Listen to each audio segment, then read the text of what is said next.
It is November 8th. It is a Wednesday, and it is in the year 2023. Now that depends on where you mark it. Is it AD after, what is it? Anno Domini in the year of our Lord? Who knows what kind of calendar we are on right now? Hard to say. It's all relative, isn't it? All right, so we had, what's Westwood going to talk about today, Wednesdays? He's going to ramble about a bunch of silly things and just whatever comes to his mind. I actually have a couple of things that I'd like to talk about. The debates tonight.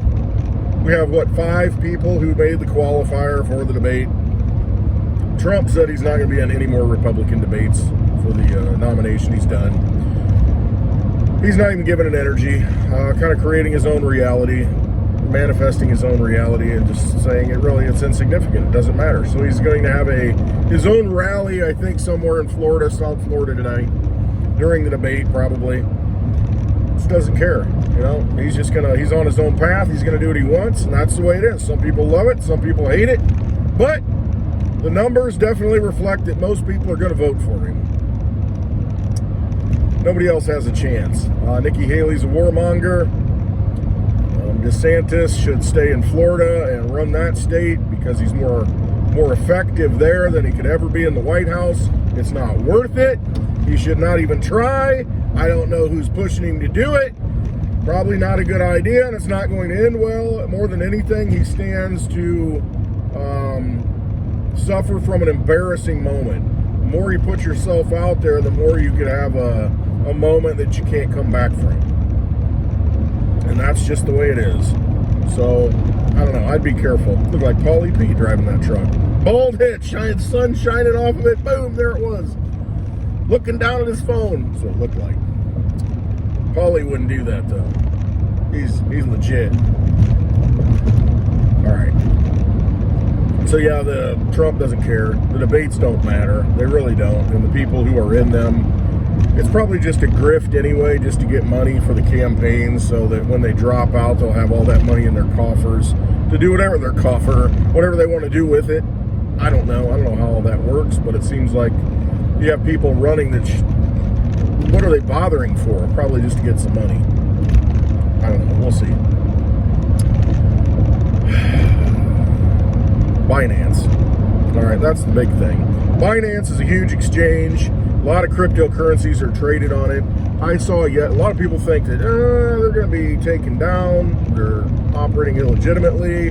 Have to do with the USDT, the US dollar tether, the cryptocurrency. A lot of people have pointed out that that's never been audited. It was a leverage tool to pump Bitcoin, to lower the price of Bitcoin.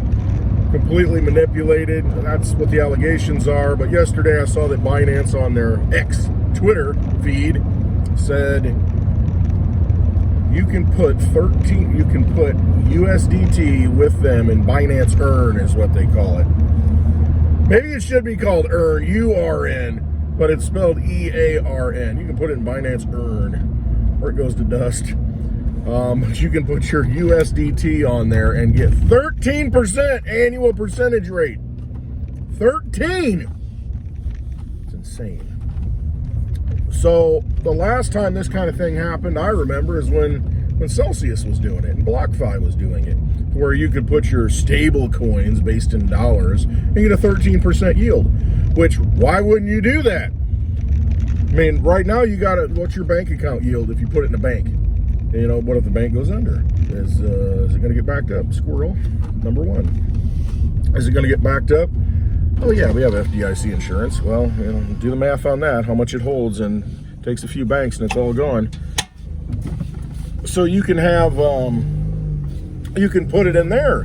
Well, it's like, why would I put my dollars in the bank? Why would I buy treasuries at 5% when I can take that same money and convert it to a stable coin, which is always going to be worth $1, right?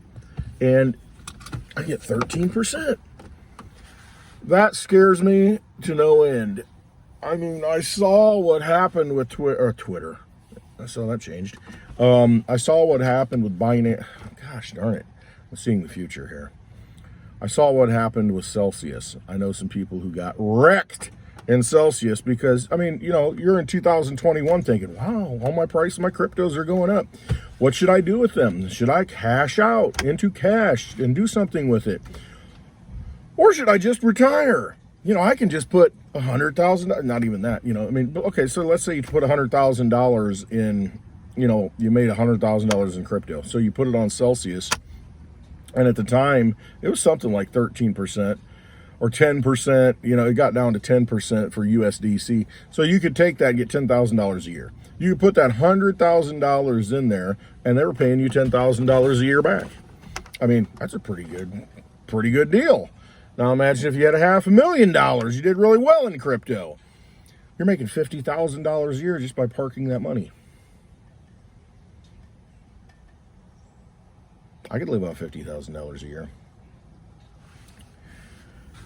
So, I mean, now it's 13%. You see the same thing. Binance Earn, URN, is putting 13% annual percentage yield on your US dollar tether, your stable coin tied to $1. That's unsustainable to me. That cannot go well. It's just how long before the whole thing implodes, I guess, at this point. That's my feeling on it. You can't pay that. I mean, what if everybody put their money in there and you got to come up with 13%? Where does the 13% come from? Celsius made the argument, well, we're doing these loans and it's over collateralized, so, we're covered. And so, it makes sense. Thanks, Alex. And, but with Binance Earn, I mean, it's just like, put it in here and we give you 13%. Doesn't make a lot of sense to me. The math doesn't work. But again, once again, people will never frickin' learn. You're going to lose your money, is what it comes down to. So Trevon James, isn't that who it was? He's in the car. He said, You didn't lose your money. This is after BitConnect. You didn't lose your money. Listen, people, you didn't lose your money. I mean, you still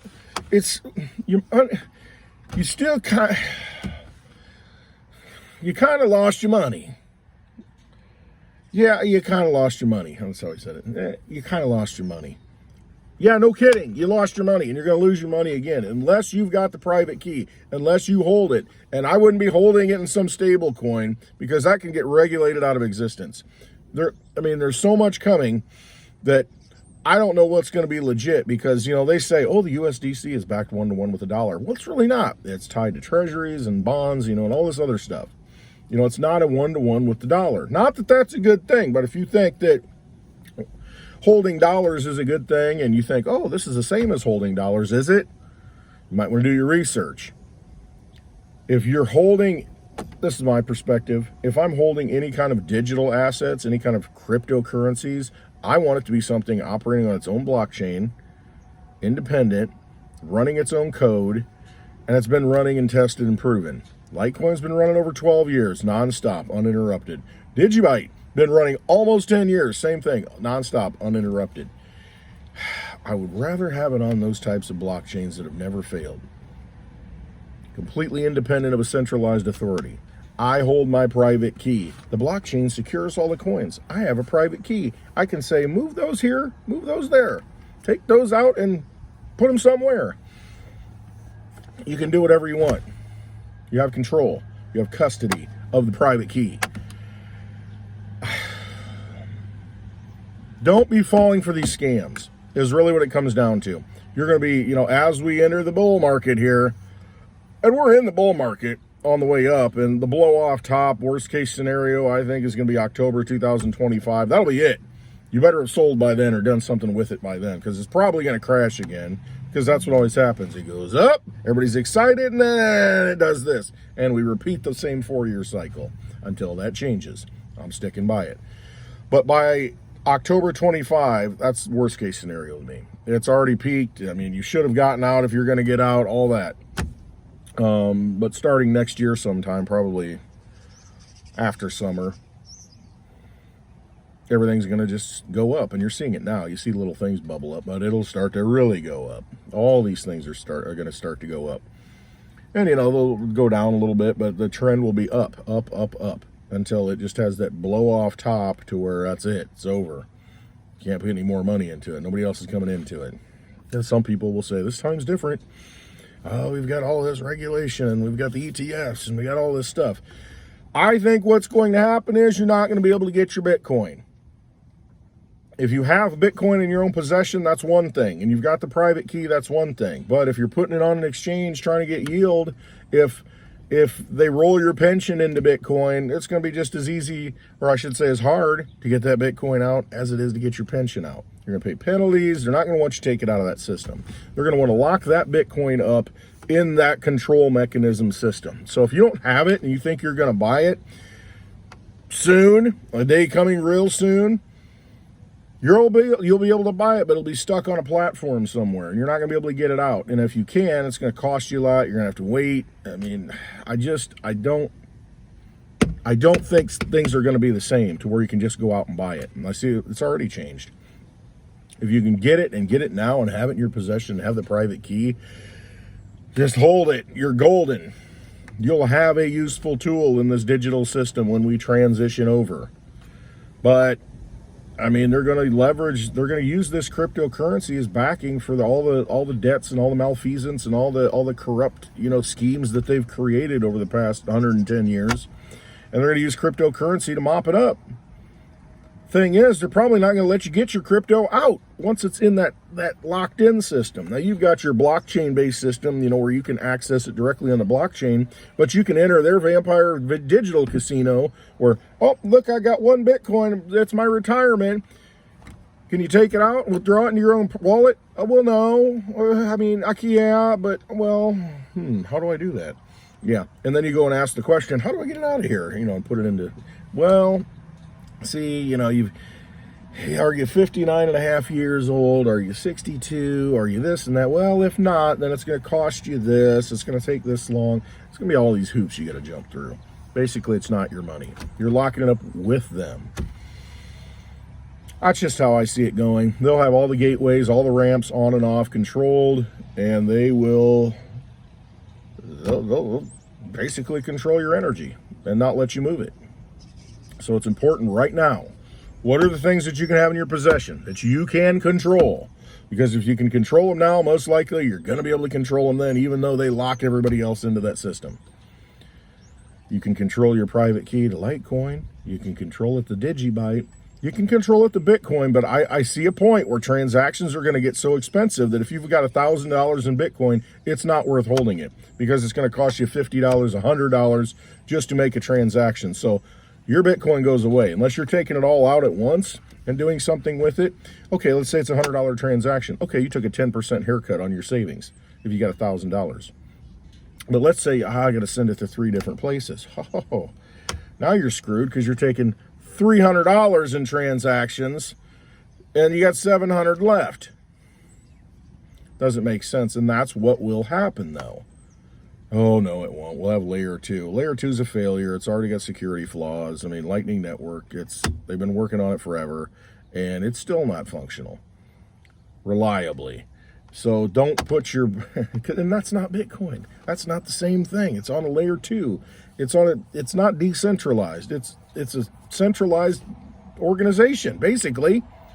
You don't have control of it. So unless you can do it directly on the blockchain on layer 1, then I want nothing to do with it. That's why I'm not a big fan of Bitcoin. Let's be honest with you. I mean, I see what's coming. I'm not, because I see it being institutional, locked up money that they're going to be able to control. And if you don't have a lot of it, it's going to be a real pain to move any of it. Just saying. So I focus more on the things that work well, and work well now, will continue to work well in the future. Litecoin, DigiByte, that's what I'm talking about, baby.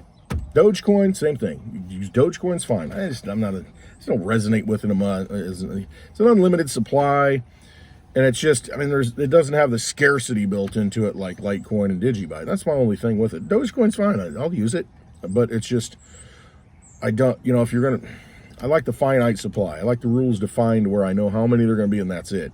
Dogecoin rules are defined, but it's just like, just keep spitting more of them out, so you get plain, anyway, it's inflationary.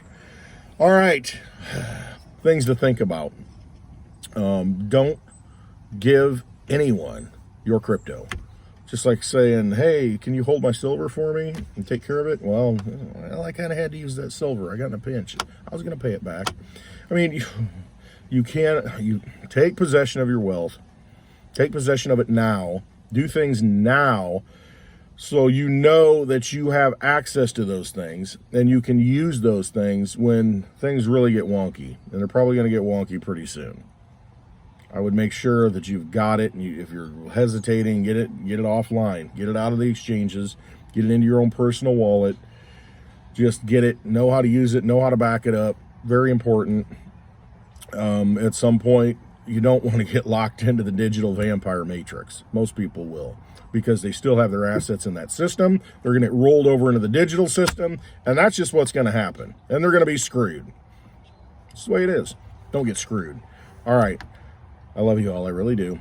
It's Wednesday. Just trying to, please, take action.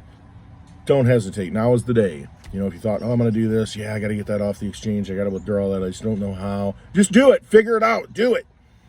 You have to. All right. Have a wonderful Wednesday. Trust yourself. Trust your gut. Do not regret this day. Said, yeah, I remember listening to Westwood and I should have gotten it off the exchange. Yeah, I was trying to do that Binance 13%. Yeah, I shouldn't have done that. Now I'm screwed. I lost all my money. Don't be that person. Better to have it than give it to a vampire. All right. Have a wonderful Wednesday. Trust yourself. Trust your gut.